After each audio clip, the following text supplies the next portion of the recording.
فرمایا یا ایھا الناس قد جاءتکم موعظۃ من ربکم وشفاء لما فی الصدور وہدی ورحمۃ للمؤمنین قل بفضل اللہ وبرحمتہ فلذلک فلیفرحوا هو خیر مما یجمعون۔ اے لوگو، تمہارے پاس آ گئی ہے نصیحت، موعظت تمہارے رب کی طرف سے۔ وہ صرف موعظت نہیں ہے، سینوں کے اندر جو روگ ہیں، جو امراض ہیں، ان کا علاج بھی ہے، شفا بھی ہے۔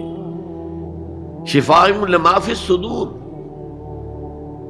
تیسرے درجے میں وہ ہدایت ہے، وہ بتاتی ہے کدھر جاؤ کدھر نہ جاؤ۔ جیسے آپ نے دیکھا ہوگا پہاڑی راستوں پر قدم قدم کے اوپر کوشن ہوتا ہے، یہاں سپیڈ کم کر لو ورنہ تم کو کسی کھائی میں جا گرو گے۔ تو یہ ہدایت کیا ہے؟ دیکھو ادھر مت جانا، ادھر جاؤ۔ اگر ادھر جاؤ گے تمہارا سارا معاملہ تلپٹ ہو جائے گا۔ یہ ہے ہدایت۔ اور جو چیز دنیا میں ہدایت ہے وہ آخرت میں رحمت ہے۔ ہدی ورحمۃ للمؤمنین۔ اب میں چاہتا ہوں ان چار الفاظ میں جو ربط ہے اسے سمجھیں۔ دیکھیے، اگر کسی ایسی زمین پر بارش برسے جو اوپر سے بہت سخت ہے تو پانی بہہ جائے گا، زمین میں جذب نہیں ہوگا تو کوئی روئیدگی پیدا نہیں ہوگی۔ اگر دل سخت ہے تو قرآن مجید ان پر کوئی اثر نہیں کرے گا۔ اس کے لیے سب سے پہلے موعظہ کی ضرورت ہے، وعظ کی ضرورت ہے، نصیحت کی ضرورت ہے، تاکہ دل نرم پڑ جائے۔ انسانی دل جب سخت ہوتے ہیں تو ان کی سختی چٹانوں سے زیادہ ہوتی ہے۔ سورہ بقرہ میں فرمایا ثم قست قلوبکم فہی کالحجارۃ او اشد قسوۃ۔ یہودیوں سے خطاب ہے، ثم قست قلوبکم من بعد ذلک فہی کالحجارۃ او اشد قسوۃ۔ اے بنی اسرائیل، تمہارے اس طرز عمل کے نتیجے میں تمہارے دل سخت ہو گئے اور اب وہ پتھروں سے زیادہ سخت ہے۔ لہذا سب سے پہلے ضرورت کیا ہے؟ دل کی زمین کو نرم کیا جائے، اس میں ہل چلایا جائے۔ یہ کام ہے موعظہ کا، وعظ کا، نصیحت کا۔ ہمارے معاشرے میں کسی زمانے میں وعظ کا بڑا رواج تھا، آج کل یہ چیز ختم ہو گئی، بلکہ وعظ کو گھٹیا بات سمجھا جاتا ہے۔ بھائی کوئی عقلی بات کرو، کوئی علمی بات کرو، تم تو وعظ کہہ رہے ہو، گویا کہ وعظ گھٹیا چیز ہے۔ نہیں، وعظ سے دل میں رقت پیدا ہوتی ہے، نرمی پیدا ہوتی ہے۔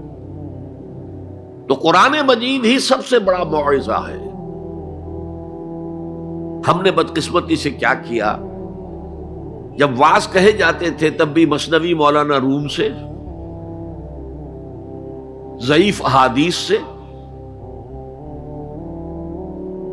واعظ دستاں زنو افسانہ بند، واعظ بڑے اونچے اونچے ہاتھ چلا کر اور افسانہ جو ہے بیان کر رہا ہے، لیکن اس کا حال کیا ہے؟ از خطیب و دیلمی گفتار اوست، با ضعیف و شاذ و مرسل کار اوست۔ وہ خطیب بغدادی یا دیلمی کی جو احادیث ہیں، جو سب سے گھٹیا درجے کی کتاب حدیث کی، سب سے کم تر درجے کی کتاب حدیث کی، ضعیف کتابوں کے یوں سمجھیے کہ بہت بڑے مجموعے، وہاں سے وہ حدیثیں لا رہا ہے۔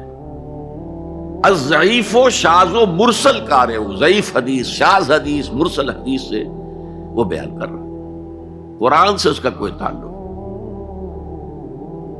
قرآن مجید سب سے بڑا واعظ ہے۔ یا ایھا الناس قد جاءتکم موعظۃ۔ یہ دل کو جب نرم کرتا ہے تو پھر اس میں جذب ہوتا ہے، یہ سیکنڈ سٹیپ ہے اس کا۔ اور جب دل میں جذب ہوگا تو دل کے اندر کی بیماریوں کو دور کر دے گا۔ دل کے اندر کی بیماریاں کون سی ہیں؟